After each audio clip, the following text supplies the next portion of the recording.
A very good morning to one and all. So children, today we are going to start third chapter of part 1 physics, that is motion in a straight line. So children, as you know, whenever we are talking about the motion if we simply say that is the change in the position of any of the object with respect to the time. So that means if any object changes its position with respect to the time, that object is said to be in the motion, right?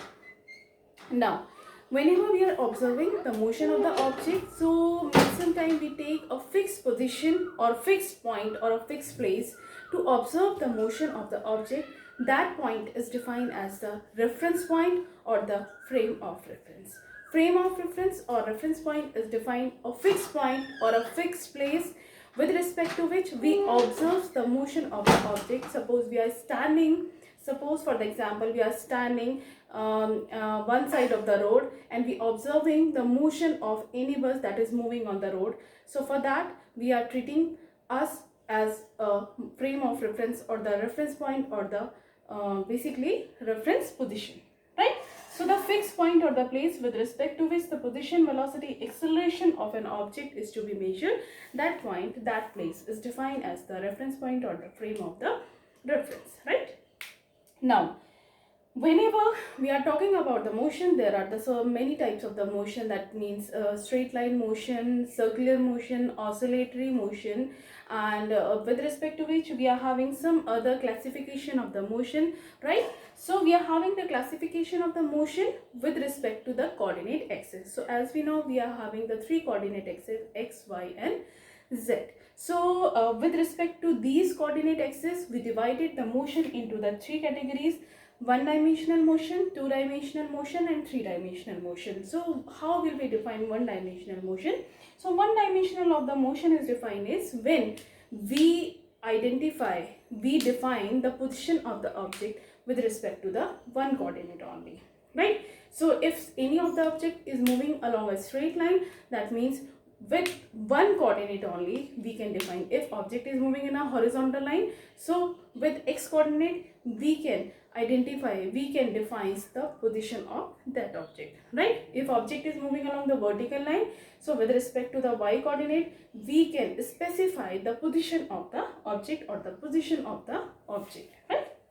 So one dimensional motion is the motion with respect to which one position or coordinate required. That means to define the position, only one coordinate required, right? For the example, motion of a bus on a straight road, right? Now the two-dimensional motion, that means that is a type of the motion when we specify the motion of the object with respect to with the help of the two coordinates, right? And that two-dimensional motion is also defined as the motion in a plane. That one-dimensional motion is defined as a motion in a straight line. Motion in a straight line is defined as the motion, one-dimensional motion. Two-dimensional motion is defined as the motion in a plane, when two coordinates are required to specify the motion of the position of the object, right?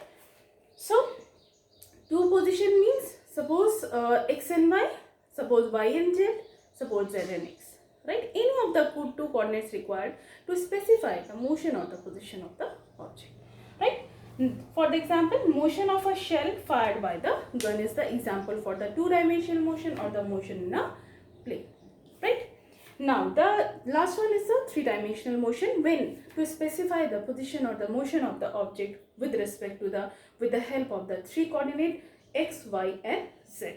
Then when we need all 3 coordinates to specify the position, to specify the motion of the object, that is defined as a three-dimensional motion. Or for the example, that means motion, a bird flying in the sky, that is a three-dimensional motion, right? General example of the three-dimensional motion, right children? So these are some basic terminology that is related to the motion, right? Now we'll start our chapter from a very basic topic that we have in our class 9th also. Very first, that is the distance. In a very short manner, we are just defining all of the concept to just recall all the basic concept, right? We are not just having much more detail about these basic concept, and we are not just going in a very much more detail about these concept. Yeah? Generally we are just recalling the basically these simple concepts. Those are related to the class 9th also, right? So distance is the total path length covered by the object. Total path length. In a simple manner, we can say total path length covered by the object is defined as the distance. Then measured in the SI unit, meter. Then, and a type of quantity is a scalar quantity. Scalar quantity. So as you know, we are having the two types of the quantities. One is the scalar and second one is the vector quantity. Scalar quantities are those quantities which can identify, which can specify by their magnitude only, right? And vector quantities are those quantities which needs magnitude as well as the direction to specify, right? So distance is simply a scalar quantity, right? Now the second one is the displacement. Displacement. Basically, displacement is the shortest path length between initial and final points. Shortest path between initial and final position. Right? Shortest path between initial and the final position. That means if this is the x1 position and this is the x2 position, this is the initial position and this is the final position. So the total displacement will be the difference between final position to the initial position, that is x2 minus x1, and displacement can be defined by the delta x, that is the change in position, right? Change in position. And change in position is calculated with the help of the, basically we can say by the final, the difference between the final and the initial position. But whenever we are just defining the direction, the direction is always directed from the initial to the final position. जब भी magnitude calculate करेंगे तो final minus initial, and जब आप उसके direction को mention करेंगे that is always from the initial to the final, right? So displacement shortest path between initial and the final position or the final point, right? And delta x defines the displacement that will be equals to the difference of the final position minus initial position. When we talk about the SI unit is the meter, as simple as the that is the similar to the distance, and our type of quantity is the vector quantity. Vector quantity, that means we need direction as well as the magnitude to specify the displacement, right? So whenever we are just specifying the displacement, we need magnitude as well as the direction to specify it, right?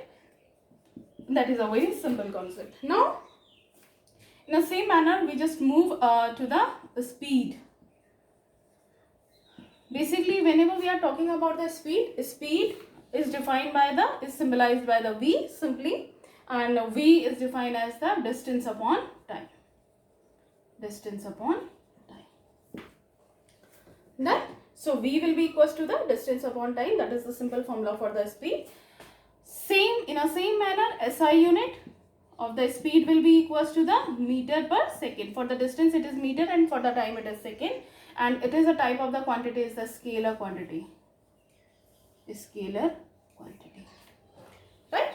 And you can just also calculate the dimensional formula for that also. In a similar manner, we are having the velocity.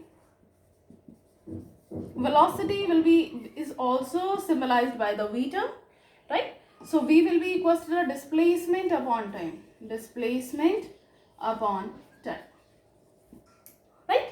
So SI unit for the velocity is meter per second, and it is a type of the quantity is the vector quantity. Vector quantity. Then, so these are very simple concept that is also in the class 9th also, but now we are just including some more relevant topics from the speed and the velocity, right? So till then, class 9 we talked about the simple speed and the velocity and the distance and the displacement. Now we will just have some more topics. Those are related to the speed and the velocity. Those are instantaneous speed, instantaneous velocity, and average speed, average velocity, right? So children, now we will talk about some more topics. Those are related to the speed and the velocity. Now children, in a similar concept we talk about the uniform and the variable speed, right? So very first we'll talk about the speed. Uniform, simple speed, that is the ratio of the distance and the time. Secondly, variable speed. Done. Variable speed, that means when object covers unequal distances in equal interval of time, that is variable speed. Uniform speed, when object covers equal distance in equal interval of time, that is variable speed. For variable speed we are having a curved line graph, and for the uniform speed we are having a straight line slope, right, graph. Now in a simpler concept, we are having average velocity, average speed. Average speed is defined by the, symbolized by the V bar or VAV. Right? Average speed. That is the total distance upon the total time taken. Right? So let delta x, distance traveled by the body in interval of time delta t. That's why we can write down VAV equals to delta x upon delta t. Right? That is a very simple formula we are having. So with the help of the distance and the time, we can calculate the value of the average speed. Right? Now the second concept is the instantaneous speed. So instantaneous speed is defined as when a body moving with variable speed, and when we talk about the average speed tells us how fast object is moving in a given interval of time. Average speed आपको बताता है कि कोई भी object जो है वो given interval of time में कितना फास्ट मूविंग है, कितना तेज है, right. Now instantaneous speed tells us during the variable speed. That means जब आपके पास स्पीड ऑब्जेक्ट की वेरिएबल है, उस टाइम पे जो ऑब्जेक्ट है वो कितना फास्ट है at a particular interval of time, particular instant of time. अगर पूरे थ्रू आउट द टाइम के लिए हमारे पास होता है एवरेज स्पीड, राइट. तो उस टाइम पे through out the time interval, given interval of time में कितना फास्ट है object, that is average speed. Now in a certain instant of time, in a particular instant of time, how fast the object is moving, that tells us instantaneous speed, and that is applicable for the variable speed. Variable speed होगी तभी जाके हम instantaneous speed calculate करेंगे, क्योंकि uniform speed में जो हर एक instant पे क्योंकि जो आपके पास ऑब्जेक्ट होगा वो equal distance equal interval of time में कवर करेगा, तो वहाँ पे कहीं पे भी आपको इंस्टेंटेनियस कैलकुलेट करने की जरूरत नहीं है. तो किसी भी एक पॉइंट पे जो इंस्टेंटेनियस की वैल्यू होगी, हर पॉइंट पे इंस्टेंटेनियस की वैल्यू वही होगी. But if object is moving with the variable speed, तो हर एक इंस्टेंट ऑफ टाइम पे, हर एक पर्टिकुलर इंस्टेंट ऑफ टाइम पे जो स्पीड होगी ऑब्जेक्ट की वो डिफरेंट होगी. तो किसी भी पर्टिकुलर इंस्टेंट ऑफ टाइम पे when we calculate how fast this object is moving in a particular instant of time, that defines the instantaneous speed, and that is applicable for when object is moving with a variable speed, right. So when object is moving with the variable speed, the speed of a body at an instant of time is called as the instantaneous speed. When delta t tends to 0, that means when time interval is as possible as 0, then as near as 0, then V average, then उस time पे जब आपके पास delta T जो time interval है वो बिल्कुल zero के ही approximate होता है, जीरो नहीं होता है but approximate to the zero होता है, उस टाइम पे जो एवरेज वेलोसिटी, एवरेज स्पीड होती है वो किस में कन्वर्ट हो जाती है, इंस्टेंटेनियस स्पीड में कन्वर्ट हो जाती है. And we can write down like limit delta T tends to 0, और एवरेज को आप इंस्टेंटेनियस में जब कन्वर्ट करते हैं तो आप डेल्टा टी टेंड्स टू 0 जब भी लेंगे तो that means you have to apply the limits. Then limit delta T tends to 0, average speed का वैल्यू कितना है, delta X upon delta T. तो आपके पास जो ये लिमिट का वैल्यू आता है, ये जो लिमिट का वैल्यू होता है, ये लिमिट का वैल्यू आपके पास किस में कन्वर्ट हो जाता है, डेरिवेटिव में कन्वर्ट हो जाता है D x upon D T. तो किसी भी पर्टिकुलर इंस्टेंट ऑफ टाइम में कितनी डिस्टेंस चेंज होगी, किसके रेस्पेक्ट में, टाइम के रेस्पेक्ट में, right.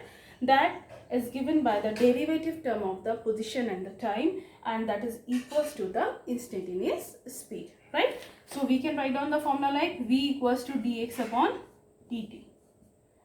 That is the formula to calculate the instantaneous speed, right children. Similar term we are having for the velocity also. So for the velocity, what we are having, velocity simply the ratio of the distance and the displacement. Now we are having the uniform velocity when it covers equal displacement in equal interval of time. when any of the object covers equal displacement in equal interval of time, that is said to be uniform velocity, right? Non-uniform velocity, if it covers equal displacement in unequal interval of time, equal displacement and in equal interval of time, that is said to be the non-uniform velocity, right? After that, we are having the average velocity. Average velocity. So when we define the average velocity, so suppose a particular instant of time, this is the position x and this is the position x2. Position x1 is the initial position at time t, and t1 we can say, and at final position is at time t, right? So when we calculate the average, we can say average velocity. So average velocity is also defined by the VAB, that is equals to the total displacement upon total time, right? VAB equals to total displacement x2 minus x1, and interval of time is given to you t2 minus t1, right? And this can be written as delta x upon delta t also. And for the speed and the velocity, we are just using the similar term, right? So VAB, V average will be equals to the delta x upon delta t. This is the formula for the average velocity. Similarly, when we are just calculating the instantaneous velocity, whenever we are just calculating the instantaneous velocity of the particle at any instant of the time, velocity of a particle at any instant of time. This is also for the non-uniform velocity, because for the uniform velocity or the displacement of the object will be same for every interval of the time, right? So we can say instantaneous velocity will be equals to the limiting value of average velocity. Limiting value of average velocity as delta t tends to 0. The same condition as we are having. So in instantaneous speed is the we can say limiting value of the average speed. Similarly, instantaneous velocity is the limiting value of average velocity as delta t tends to 0. So instantaneous velocity is defined by the V, can be written as limit delta t tends to 0 V average, right? For V average, we can say limit delta t tends to 0 delta x upon delta t. Now whenever we are having the limiting value of any average value, so that can be converted into the instantaneous value, and we can write down this like dx upon dt. And dx upon dt, derivative of x with respect to the t, will give you the instantaneous value of the velocity, right children? So these are the two terms, the new terminology, those are related to the differentiation also, and new concept average speed, instantaneous speed, and the similar concept we are having for the velocity, average velocity and the instantaneous velocity, right children? Now in the same manner, we are just now talk about the acceleration. Basically acceleration is, we can say, change in velocity upon the time taken, right? So we can say acceleration is defined as the change in velocity upon time taken for this change, right? Suppose we are just considering at a time t1, the velocity of the object is u, that is defined as the initial velocity of the particle, and when time changes from t1 to t2, then velocity will become v, right? So when we calculate the change in velocity, that is defined as the final velocity minus initial velocity, that is v minus u, upon time interval, that is t2 minus t1. Then in some places you can just have 0 to t time, that means at rest bodies is start moving.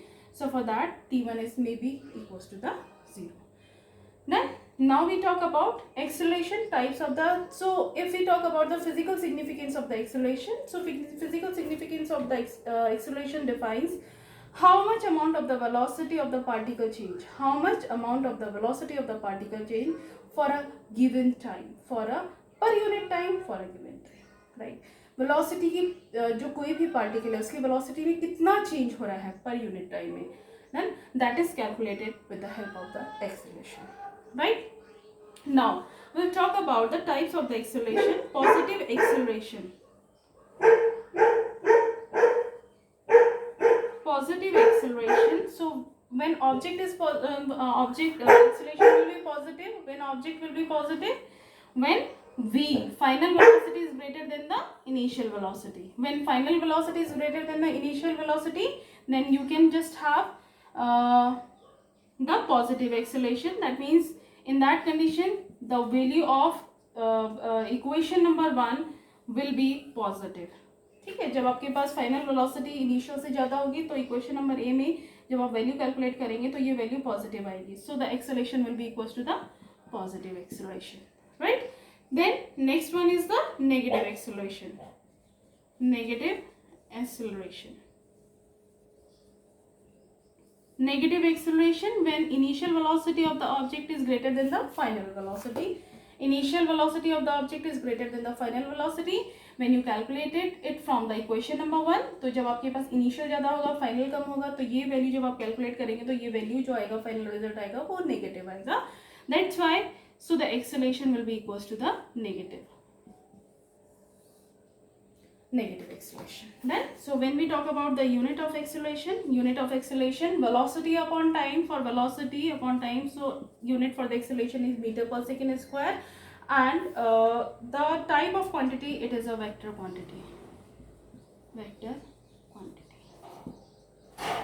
right. Now nextly we will move to the average acceleration. Average acceleration.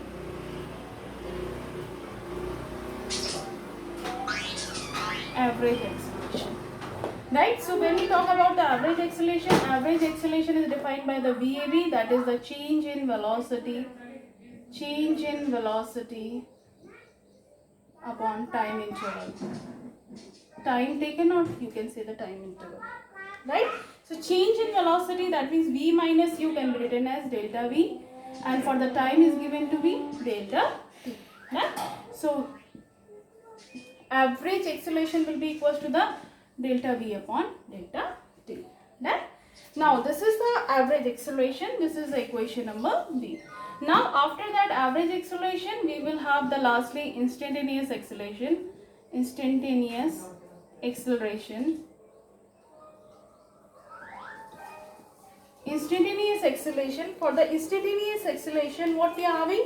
The limiting value. Instantaneous acceleration will be equals to the limiting value of average acceleration at delta t tends to 0, right. Now instantaneous acceleration will be equals to the limiting value, limit delta t tends to 0 AAV, average acceleration, right. So we can write down it, limit delta t tends to 0, and this value we are having delta V upon delta T, right.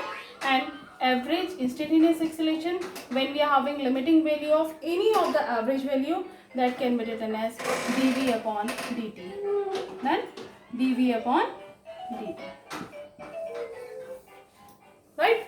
So this is the formula for the instantaneous acceleration, right children. So these values, all values will be solved by using the different rules. Instantaneous value of every physical quantity, instantaneous value of every physical quantity is solved by the rules of the differentiation that we talked about in the previous lectures. Now children, now we are talking about, so children, now we will just solve one numerical. Those are based on the formula of the average speed or the average velocity and average acceleration, right. So question I am just writing in a very short manner. in the question, a body is moving along the straight line and its distance from the origin, its equation or the distance of the of particle from the origin is given in the form of the equation like x equals to, we are having 5t minus t square. Now where x is the distance, which is in meter, t is the time, t for the time and x for the distance, right? Find, we have to find very first average speed VAB at time interval from t equals to 0 to t equals to 2 seconds. T equals to 0 to t equals to 2 seconds. And secondly, we have to calculate instantaneous speed V at t equals to 2 seconds. Right? So children, whenever this type of the question is given to you, very first you have to check what we have to calculate. Very first you have to calculate the average velocity, so average speed at time in a given time interval. So for the average speed, what formula we are having? Delta x upon delta t, right? Delta x upon delta t, and t is the time interval and delta x is the total distance covered by the object. And if at the two different times you are having the two different positions, so for a each given time you have to calculate the separate distance, right? Suppose for a very first part x equals to 0. So suppose when time t equals to 0, when we are calculating the average speed, when time t equals to 0, then x1 equals to, you can write down it, t1 x1, right? x1 will be equals to the 5. At place of time we will place 0 minus 0 square, this will be equals to the 0. When time equals to 2 seconds, then x2 will be equals to the 5, 2 minus 2 square, 10, 4 equals to 6 meter, right? Now we'll just place a formula for the average speed. VAB equals to the delta x upon delta t, and delta x can be calculated as x2 minus x1, and this will be calculated as t2 minus t1, right? And this can be given as 6 meter minus 0 upon 2 second minus 0 second, right? t1 t2 x1 x2, right? So when we place the values, you will get 3 meter per second. Now this is the value of the, basically we can say, average speed. Now we will calculate the instantaneous speed. So for the instantaneous speed, dx upon dt with the help of the formula, and the value of the x is given from the equation. So you will just place the value of the equation d over dt, that is 5t minus t square, right? Now you will just apply the formula for the differentiation, d over dt of 5t minus d over dt of t square, right? So when you will just differentiate it, so we will be equals to the d over dt of 5t, 5 into d over dt of t, differentiation of time with respect to the time, that will be equals to the one value. So by the rule, as you know, again and again we are just not just explaining the rules. D over dt of t square, that will be equals to the 2t. So simply we will get 5 minus 2t, right? But this is not the instantaneous value. We have to calculate the instantaneous speed of the object at time equals to t second. So when we differentiate this equation, at last we will place at t equals to 2 second. Instantaneous speed will be equals to the 5 minus 2 into 2. At place of t, we will put the value of the t, that is 2 seconds.